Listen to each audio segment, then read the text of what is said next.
Hello everyone, welcome to the second session of Unit 5, the Tiger's Claw. This is the final session and I hope you have read part 1 and you are also doing self-studies because exams are around the corner, I hope. Yes, we are on page 44, Activity 5, Part 2. All of a sudden, he sprang up. अच्छा okay, इस chapter में क्या था वो थोड़ा brief कर देती हूँ कि एक इंसान जो कि स्टेशन पे है, उसके पास कहीं से टाइगर आ जाता है जो उस पर अटैक करने की कोशिश करता है और उसके बारे में वो बहुत कुछ सोचता है कि अब कुछ नहीं होगा, मैं तो शायद मर जाऊंगा, बहुत कुछ चलता रहता है। किसी तरह से वो एक कॉर्नर पे बैठ जाता है और आसपास फर्नीचर वगैरह रख लेता है। ठीक है, अब आगे हम पेज 44 से स्टार्ट करेंगे। All of a sudden he sprang up and flung his entire weight on this lot of furniture. अब उसने टेबल और चेयर और स्टूल वगैरह रखे हुए थे अपने आसपास। अचानक से टाइगर ने जंप करी और वो जो भी सामान पड़ा था उसके ऊपर आकर चढ़कर बैठ गया। I thought it would be reduced to matchwood. मुझे लगा कि ये पूरा का पूरा फर्नीचर बिल्कुल उसका कचूमर हो जाएगा, एकदम टूट-फूट जाएगा। But fortunately, your railways have a lot of foresight and choose the heaviest timber for their furniture. लेकिन luckily वो ऐसा बोलता है कि जो रेलवे वाले हैं वो बहुत दूरदर्शी हैं और इस तरह के सिचुएशन के बारे में उन्होंने कभी सोचा होगा और जो भी फर्नीचर बनाया है वो बहुत ही अच्छी क्वालिटी की वुड का, टिम्बर का बनाया है। That saved me, और उसी से मैं बच गया। The tiger could do nothing more than perch himself on the roof of the table and hang down his paws. Tiger कुछ नहीं कर पाया, सिर्फ वो फर्नीचर पर ऊपर आकर बैठ गया और अपने पॉज जो पंजे थे वो लटका दिए। He tried to strike me down, और नीचे जो था, ऊपर वो बैठ गया, नीचे वो छुपा था राइटर और उसको उसके ऊपर पंजे से उसको खींचने की कोशिश कर रहा था tiger. But I parried with the chair and stool, लेकिन मेरे आसपास चेयर एंड स्टूल पड़े हुए थे। The table rocked under him, उसने टेबल पे जो था काफी जोर लगाने की कोशिश की। I felt smothered, मुझे बहुत ही लगा कि मैं तो बच नहीं पाऊंगा। I could feel his breath on me, उसकी जो सांस थी वो भी ऑथर के फेस पे उसको फील हो रही थी। Okay, now on page 45, he sat completely covering the top. उसने जो टाइगर था उसने पूरे टॉप को, जो भी पूरा ऊपर का एरिया था उसको पूरा कवर करके वो बैठा हुआ था। And went on shooting his paws in my direction, और बार बार कोशिश कर रहा था अपने पॉज से उस पर अटैक करने की। He would have scooped portions out of me for his use. जैसे आइसक्रीम स्कूप करके निकालते हैं, ऐसे ही अगर ज्यादा कोशिश करता तो मेरी बॉडी का भी कुछ फ्लैश, कुछ मांस उसके पंजे में आ जाता। But unfortunately I sat right in the corner, लेकिन अनलकीली, उसके लिए अनलकी कि मैं एकदम कॉर्नर पे बैठा हुआ था। A hair's breadth out of his reach, कितना डिस्टेंस था? सिर्फ हेयर ब्रेथ, एक हेयर होता है ना, सिर्फ उतना, मतलब यहाँ तक उसका हाथ पहुंच रहा था और ऑथर इधर था। आप लोगों ने ऐसे सीन देखे होंगे, टॉम एंड जेरी में भी ऐसे दिखाते हैं कि वो वहां तक पहुंचता है, फिर वो बंधा होता है डॉग, तो उस लेवल के आगे नहीं पहुंच पाता। He made vicious sounds and wriggled over my head. उसने बहुत ही अजीब सी, भयंकर सी आवाजें निकाली और वो मेरे सिर के ऊपर ही, मतलब जो टेबल था यहाँ वहां रिगल कर रहा था, घूम रहा था। He could have knocked the chair to one side. वो चेयर को मतलब गिरा सकता था एक तरफ और and dragged me out, और मुझे खींचकर बाहर निकाल सकता था if he had come down, अगर वो नीचे आ जाता। But somehow the sight of the chair seemed to worry him for a time. लेकिन किसी तरह जो चेयर थी ना, वो उससे थोड़ा परेशान था। चेयर की आवाज से वो पहले भी डर गया था, तो चेयर देख के वो थोड़ा डर रहा था। नहीं तो वो कर सकता था, चेयर को फेंक कर ऑथर को बाहर निकाल सकता था, लेकिन चेयर से उसको थोड़ा डर लग रहा था। He preferred to be out of its reach. वो चाहता था कि वो चेयर तक ना पहुंचे। This battle went on for a while. ये जो सब लड़ाई थी ये थोड़ी देर तक चली। I cannot say how long. मुझे नहीं पता कि कितनी देर। Time had come to a dead stop in my world. मुझे तो लग रहा था कि टाइम चलना ही बंद हो गया है। He jumped down and walked about the table. उसने नीचे जंप की और टेबल के आसपास घूमने लगा। You can also write till here. You can write 3-4 sentences. Just for a second, just think which sentences you can write. 1 second.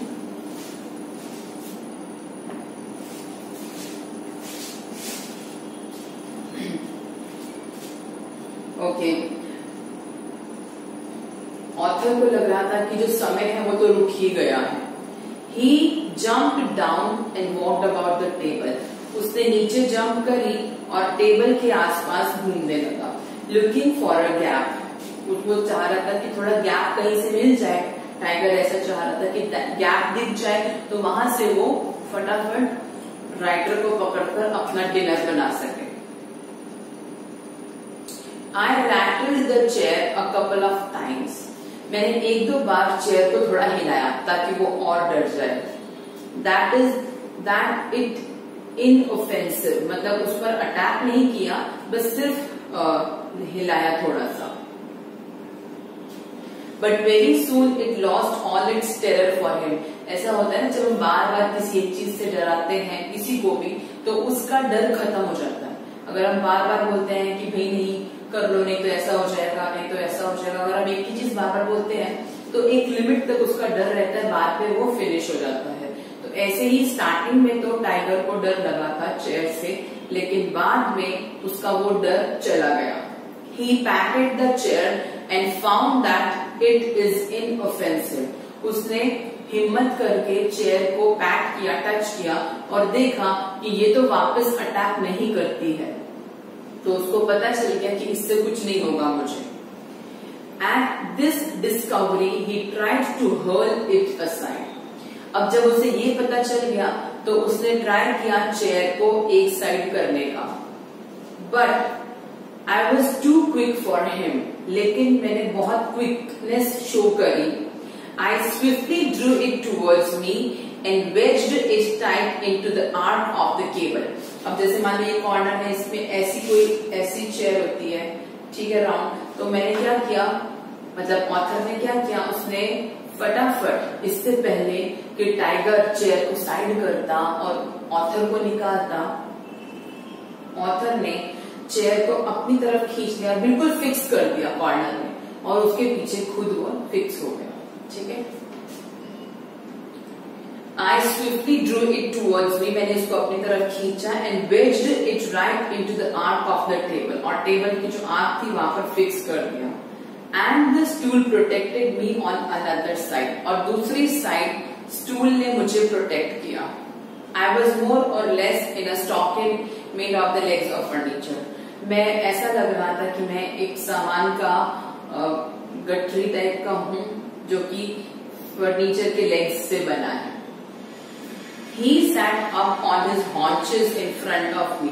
अब वो ऐसे करके बैठ गया मेरे सामने, wondering how best to get me, और सोचने लगा कि मैं किस तरह से इसको बाहर निकालूं। Now the chair, table and stool had formed a solid block. अब क्या थी, चेयर भी थी, टेबल भी और स्टूल भी, इससे बहुत मजबूत एक ढाल जैसी बन गई।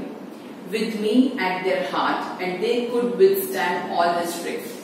अब मतलब बहुत मुश्किल हो रहा था मुझ तक पहुंचना। He scrutinized my arrangement with great interest. उसने बहुत ध्यान से मेरे इस पूरे अरेंजमेंट को देखा। Despite a gap and thrust his paw in. उसने छोटा सा एक गैप देखा और वहां पे अपना पंजा वहां पर डाला. It dangled in my eyes with the curved claws opening out towards me. इससे मेरी आंख पर थोड़ा सा स्क्रैच जैसा आ गया. जो उसके कर्व आगे के जो क्लॉज होते हैं ना, वो मेरे तक पहुंच गए थे. I felt very angry at the sight of it. और ये देखकर मुझे बहुत ज्यादा गुस्सा आ गया. Why should I allow the offensive to be developed all in his own way? मैं उसको अटैक करने के लिए क्यों अलाउ करूं, ऐसा मेरे दिमाग में आया. I felt very indignant. The long knife from the station master's table was lying nearby. मुझे काफी गुस्सा आ रहा था. फिर मैंने देखा कि जो टेबल से नाइफ नीचे गिर गया था वो मेरे पास ही पड़ा हुआ था. I picked it up. मैंने वो उठा लिया and drove it in. और उसको अपनी तरफ खींच लिया. He withdrew his paw. उसने अपना पंजा वापस ले लिया. Maddened by pain. और बहुत ही उसको पेन हो रही थी. मतलब मैंने उस नाइफ से उसके ऊपर ऐसे कट से वार किया उसके पंजे पर. उसने फटाफट अपना पंजा बाहर वापस लिया और बहुत दर्द से पागल हो गया. He jumped up and nearly brought down the room. वो इतनी दर्द से इतना कराह रहा था कि पूरा का पूरा रूम उसने सिर पे उठा लिया और ऐसा लगा कि पूरा रूम गया आज. And then tried to crack to bits the entire stocking. और उसने पूरे के पूरे वो जो फर्नीचर था जो मेरी रक्षा कर रहा था उसे क्रैक करने की कोशिश की. He did not succeed. लेकिन वो सफल नहीं हुआ. He once again thrust his paw in. एक बार दोबारा उसने अपना पंजा अंदर किया. I employed the knife to good purpose and cut off a digit with the claw on it. मैंने अपने नाइफ से दोबारा उसका जो क्लॉ है, नाखून जो आगे होता है, उसे कट कर दिया. It was a fight to the finish between him and me. बिल्कुल ऐसी हालत हो गई थी कि बिल्कुल फाइट फिनिश हो जाए हम दोनों के बीच में. Final. He returned again and again to the charge. वो बार बार मुझ पर चार्ज लेकर अटैक करता. And I cut out, let me confess. और मैं हर बार उसका क्लॉ कट करता जा रहा था. 3 claws before I had done with him. 3 claws मेरे पास आ चुके थे. I had become as bloodthirsty as he. मैं उतना ही खून का प्यासा हो गया था जितना कि वो. जैसे उसको लग रहा था कि आज मुझे खा ही लेगा, ऐसे मैं भी उसके क्लॉज को तोड़ता जा रहा था. Those claws mounted on gold. और 46 पेज पे हम आ गए हैं. अब वो जो भी क्लॉज उसके थे उस पर उसने गोल्ड का पानी चढ़ा दिया. Are hanging around the neck of my daughters. और उसने उसके बाद उनका एक नेकलेस बनाकर अपनी डॉटर के गले में नेकलेस डाल दिया. You can come and see them if you like some time. आप देख रहे होंगे पेज 46 पे उसका एक पिक्चर भी है. ठीक है, एक बार चेक करें.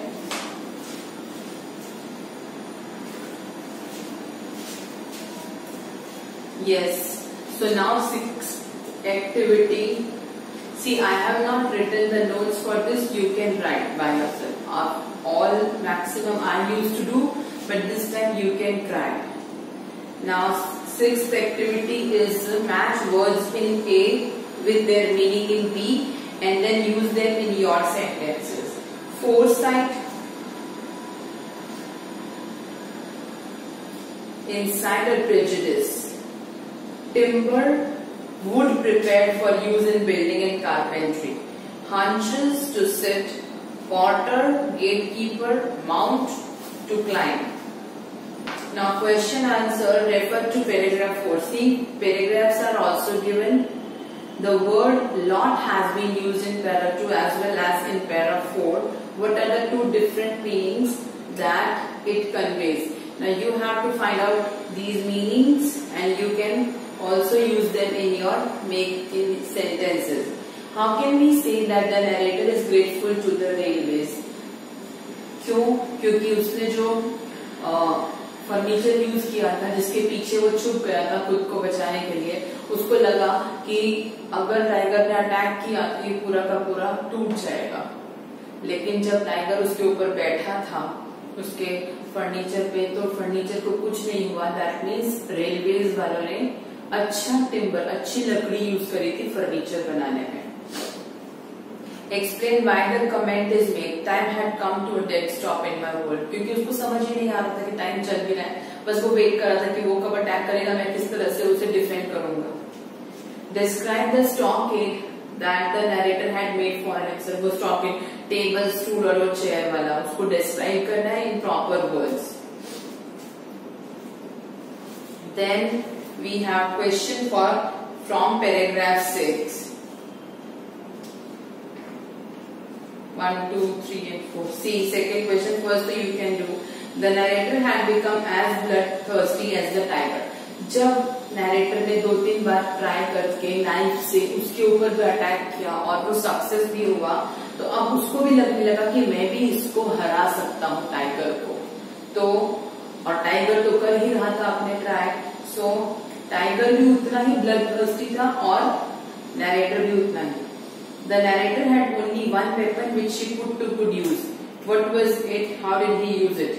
कौन सा वेपन था? नाइफ। और कैसे यूज किया? This you can take from paragraph 6. When and how did the narrator feel relieved? narrator को कब relief feel हुआ? जब उसके सारे वो nails कट कर दिए। Now 8th activity you can do by yourself. It is you can take help from dictionary also. Okay. Then activity 9 to reading is only there. Then last unit 6, the narrator fair. We will do it in next session. Okay. This is it for this session. 5 units we have done. Please revise all the units. Okay. Thank you.